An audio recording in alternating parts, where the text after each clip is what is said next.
de vivre et d'assister à des matchs comme ça. C'est des matchs à enjeu pour l'USMA qui joue le titre, qui joue sa saison. Elle va essayer de sauver les meubles avec une victoire.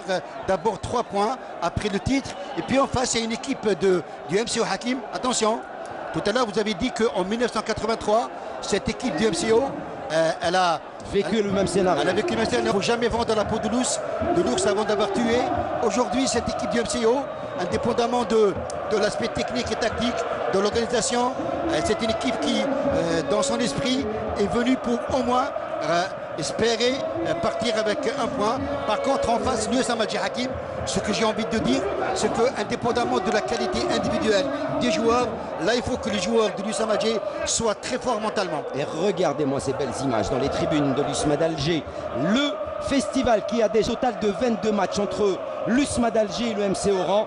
Pour l'instant, l'avantage est à l'USMA d'Alger puisqu'il y a eu 3 victoires pour le MC Oran, 8 résultats nuls et 11 victoires pour l'USMA d'Alger. Ces deux formations qui, on le rappelle, l'USMA d'Alger avait perdu le week-end dernier 2-1 face à la GS Kabylie, alors que le MC Oran a fait un excellent résultat en s'imposant à domicile face aux des autres rencontres, puisque on sait que l'AS Ain Lila qui s'est imposé aujourd'hui face au Paradou, donc c'est assuré pratiquement de son maintien. Par contre, en bas du classement, rien n'est encore fait. Et pour l'USM Bel Abbès, pour l'Olympique de Médéa, pour le Derby Tajnan, pour le MOB de Béjaïa et pour le MC Oran qui risque d'aller au purgatoire. Oui, ce qu'il faut souligner aujourd'hui, c'est que j'avais dit tout à l'heure que l'USM Alger, elle part avec un léger avantage. Quoique la rencontre n'a pas encore démarré.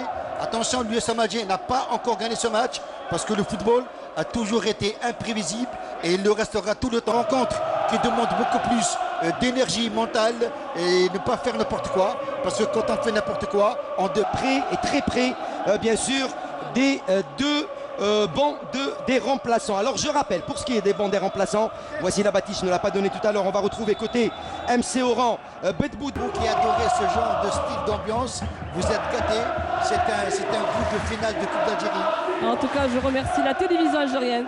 Allez, pour l'instant, le joueur du MC Oran qui reste toujours à terre, il ne s'est pas encore relevé. Sebaha. Sebaha qui était pour ce match incertain.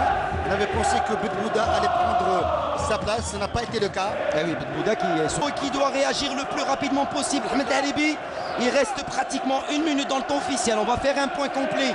On a 0 pour Borj face à l'équipe de l'Olympique de Médéa qui elle aussi joue sa survie en Ligue 1. Médéa qui est menée par le cap de Borj elle a mis à 1-0.